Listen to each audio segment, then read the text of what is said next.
wanted to share my journey about my breast reduction. I went from a 36H to a 36D.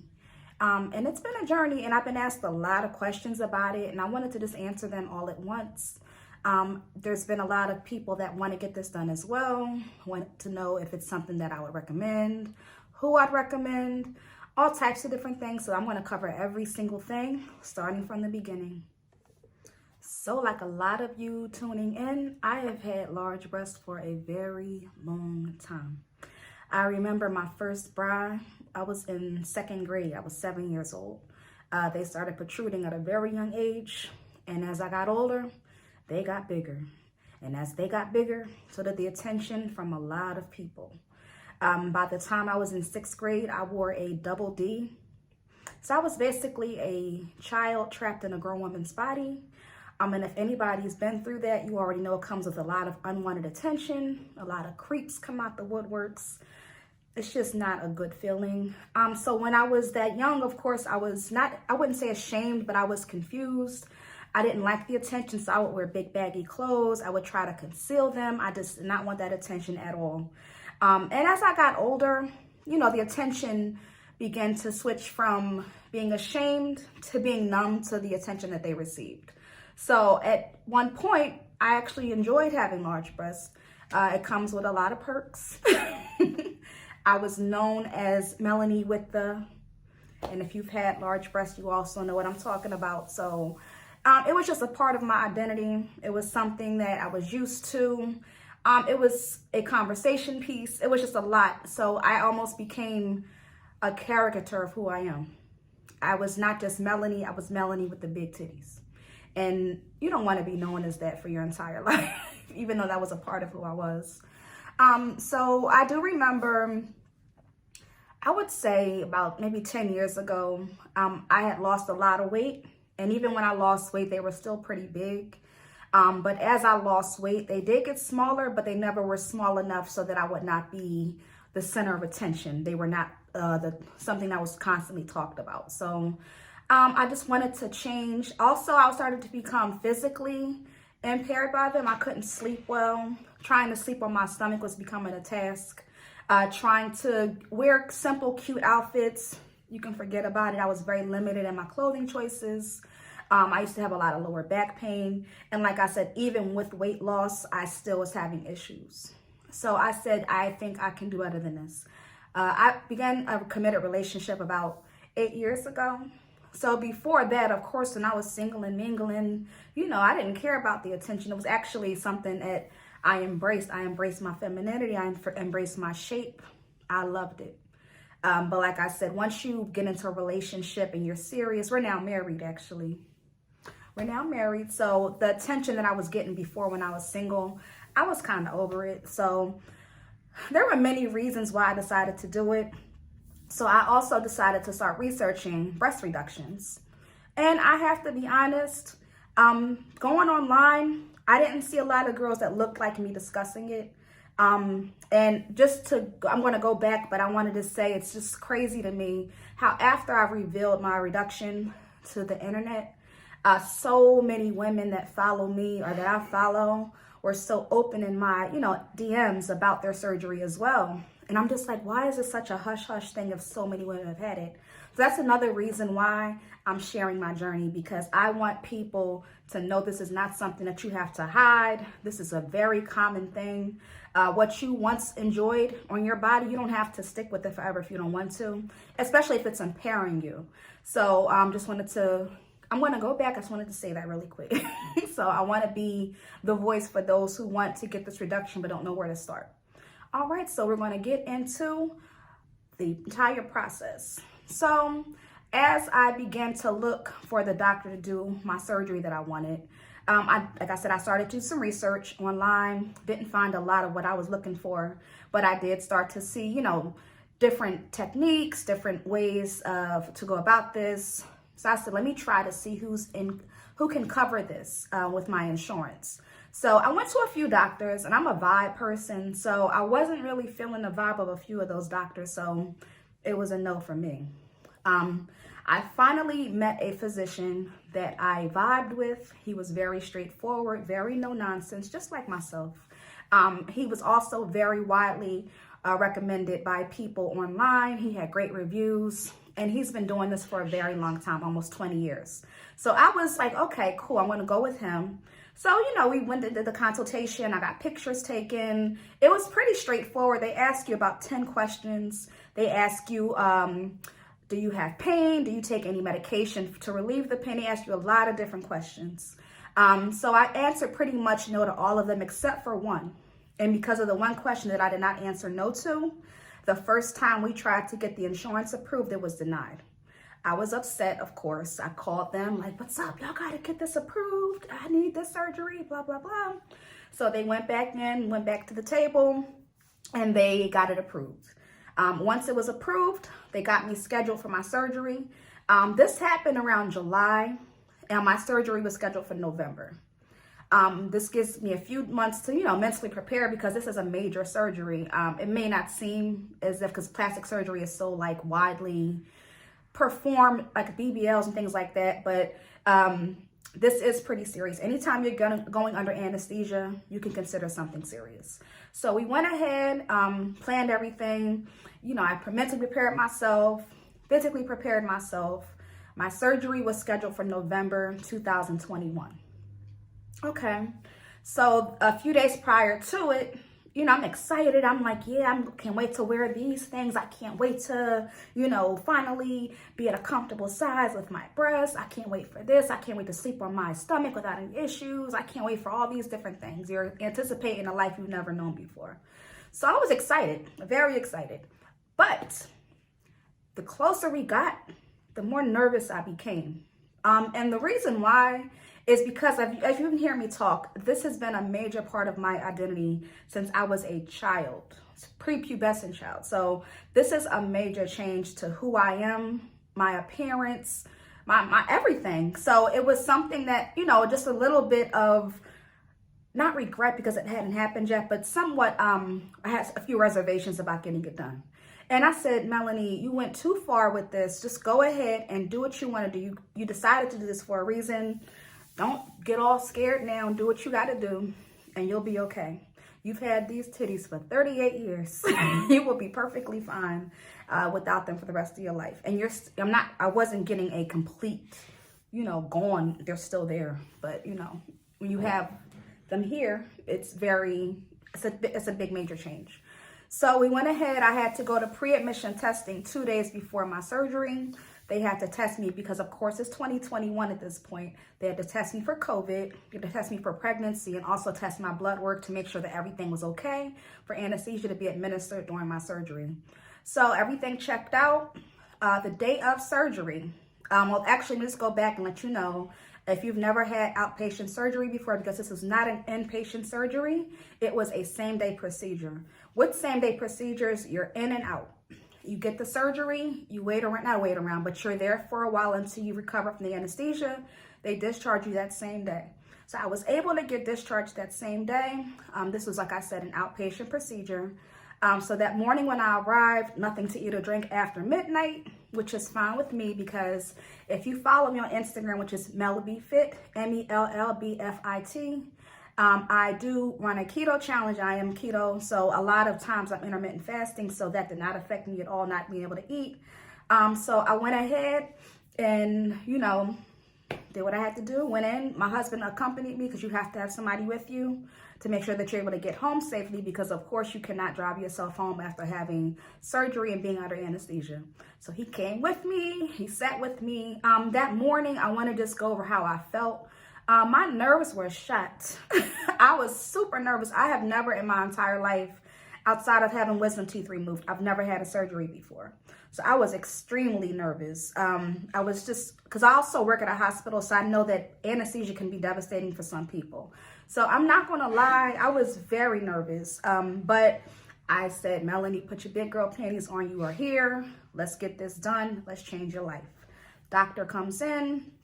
He lets me know what he's going to do. He starts to draw on me like a graffiti artist.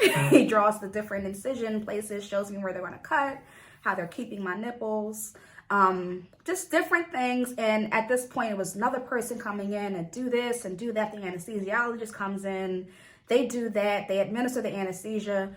The next thing you know, you're waking up from surgery.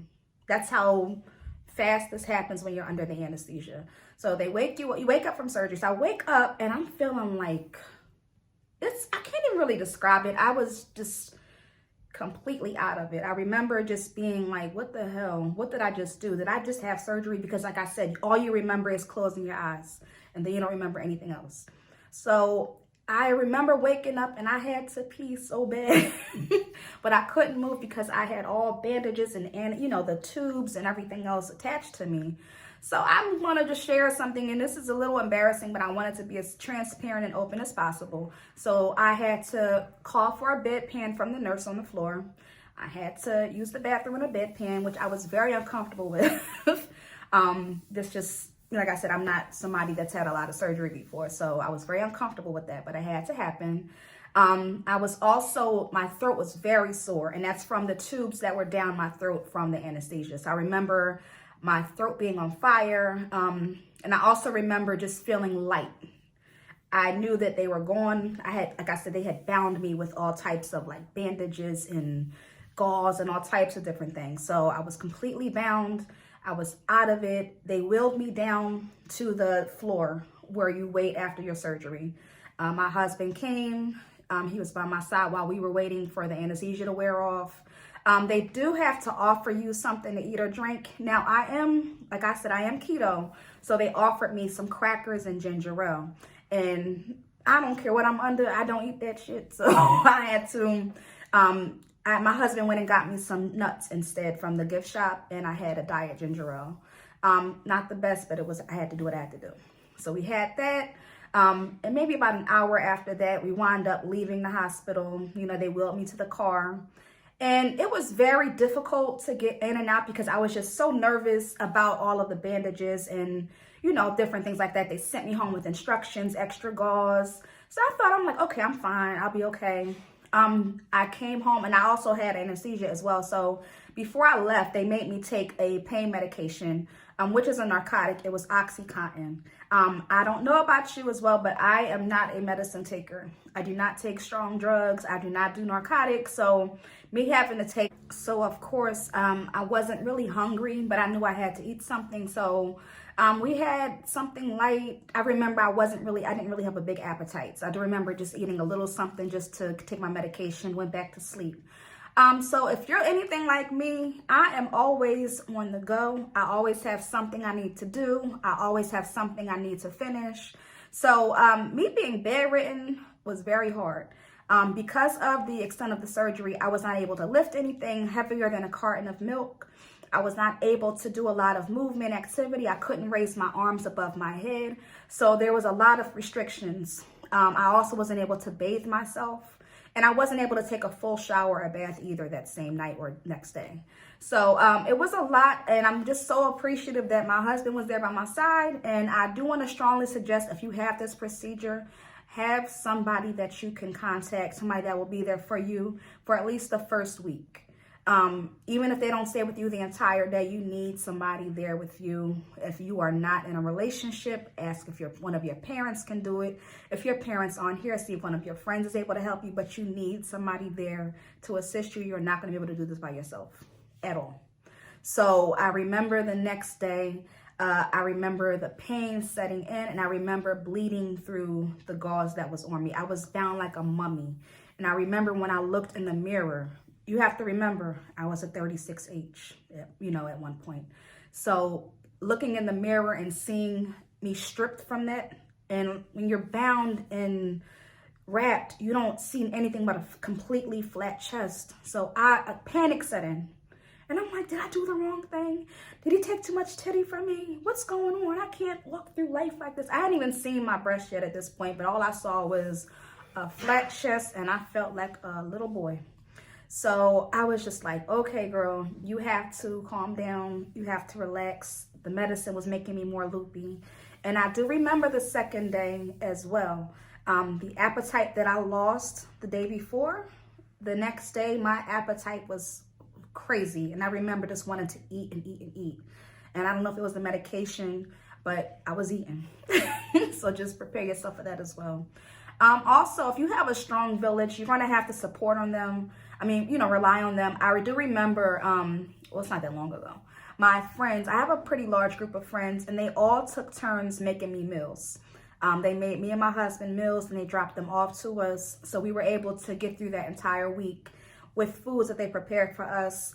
They know how important my health and diet is to me, so that was very helpful as well.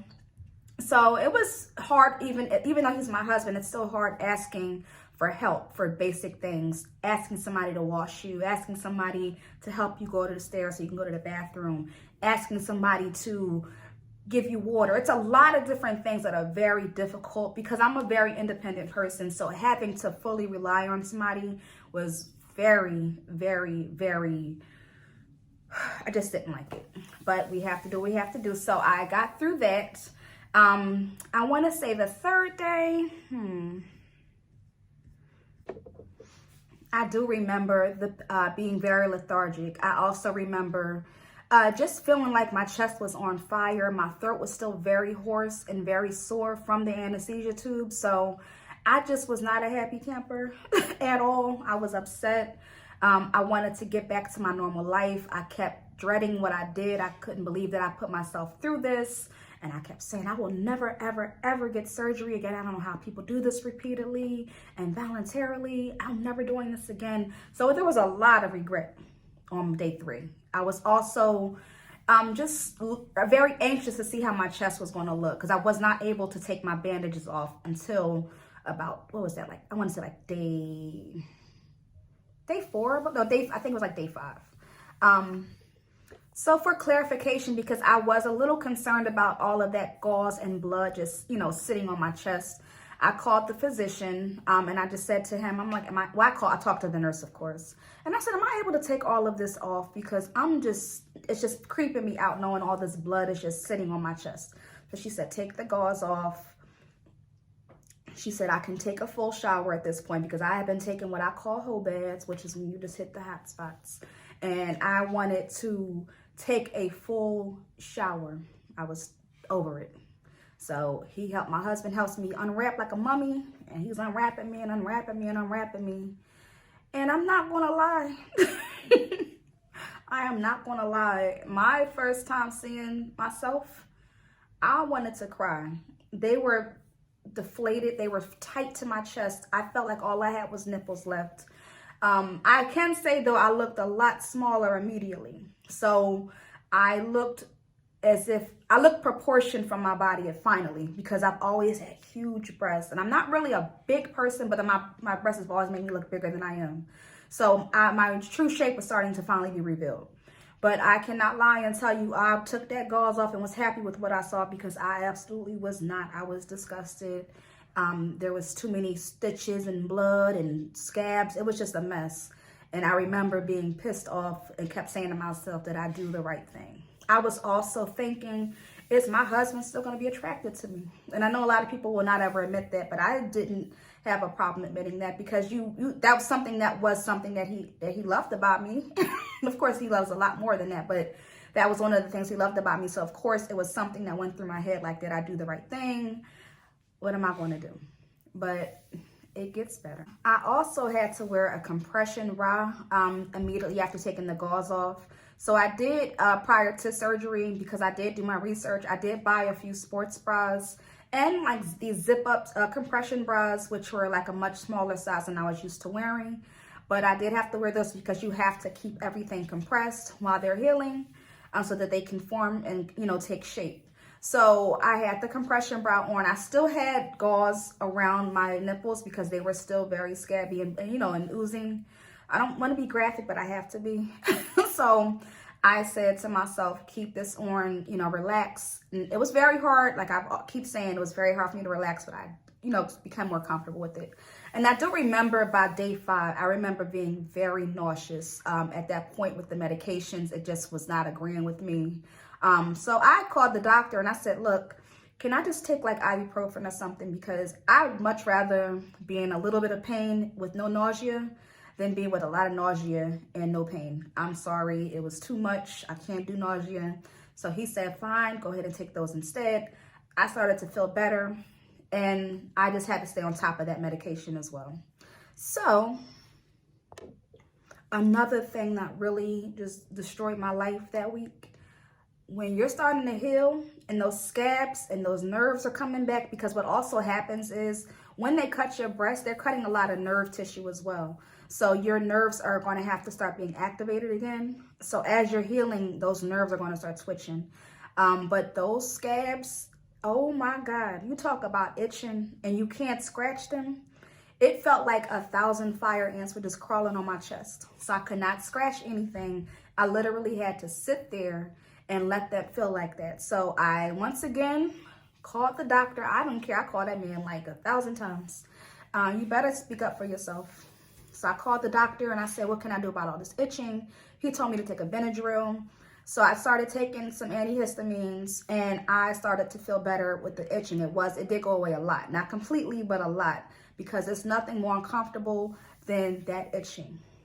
So another thing that I got a little tired of that first week, I'm used to sleeping on my side. When you have breast reduction surgery, you have to sleep on your back. There's no stomach, there's no side. You have to sleep on your back. So that was very frustrating because I could not get a full night's sleep to save my life. I was up, I was restless, I could not sleep, I just was not comfortable. You start to hear, and it's very strange, and I'm going to describe it the best way I can, but you start to hear liquids moving around in your chest. And it's very concerning because I'm like, did they leave a drain in there? Because I didn't have to do any drains. I know a lot of people do with reductions. They didn't give me any of that. They just did a lot of gauze. But I was very concerned about the sound of liquids moving back and forth in my chest.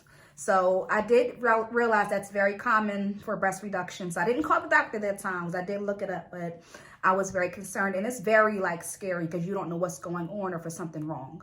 So by day 6, I'm starting to feel like, okay, I'm feeling better. I'm not as in much pain. I can sit up now. They also suggest that you move around after a few days. You don't want to be laying on your back in the same spot for 24 hours straight. So they do suggest you get up and walk around and, try to become somewhat active. So I do remember saying to my husband, I need to get out the house. I need to get out of here. I had been in the house for damn near 2 weeks at this point. So I said, I have to get out of here. This is before, I was in the house for about a week. So I remember saying, can we just go to Target?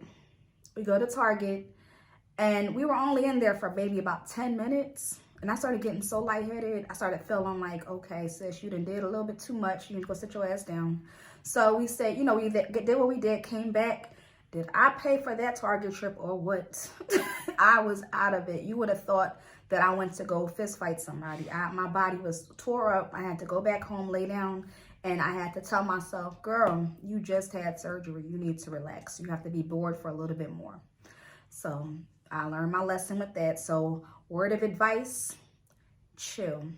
I don't care how much of a busybody you are. I don't care how much you have to do. Relax, because you're going to pay for it at the end. So on day 7, I had to have my post-op. So that's when I had to go back to make sure everything was healing correctly. There was no issues. There were no complications from the surgery. So the doctor came in. He took a look. He made sure everything was okay. He asked me questions if I'm okay. Of course, I was like, I'm fine. He said, you had a good, clean job. I'll see you in another month. And that was it. That's all. And from there, this healing has been pretty slow for the first few months. I still have a lot of numbness on my sides. And at night, I feel like they get really stiff and full. The full recovery from breast reduction does not come until your 6-month mark. I'm currently at my 2-month mark. So even though I'm happy with my results, because I went on my first vacation recently since having my reduction, and I was very happy with the way my breasts look in my bathing suits. But I have to be honest, a lot of the things that I purchased prior to having this reduction, I thought I would be able to still wear. I'm swimming in those bathing suits. I'll show you a picture. I could not believe how so many things that I hadn't had a chance to wear, I wasn't able to because they are now way too big. A lot of time, there was a lot of nipple slips in pictures because the things that I did. But I strongly recommend it if it's something that you truly want to do. Just a few words of advice and parting words. Make sure that you do your research. Make sure that you're comfortable with your doctor. I can't stress that enough. That's the reason why I will not disclose who my physician was, because that's somebody that I was comfortable with. They may not really work with you. They may not be your vibe. So you need to find somebody that's, because they're going to be cutting you open. I know I wouldn't, if you tell me where a cute dress is, I'm there. But if you tell me where you got your surgery by, I'm going to still do my research, because I can't trust just anybody to be working on me. So I need to know if they feel good to me. So like I said, do your research. Also, make sure that you take the proper time to heal.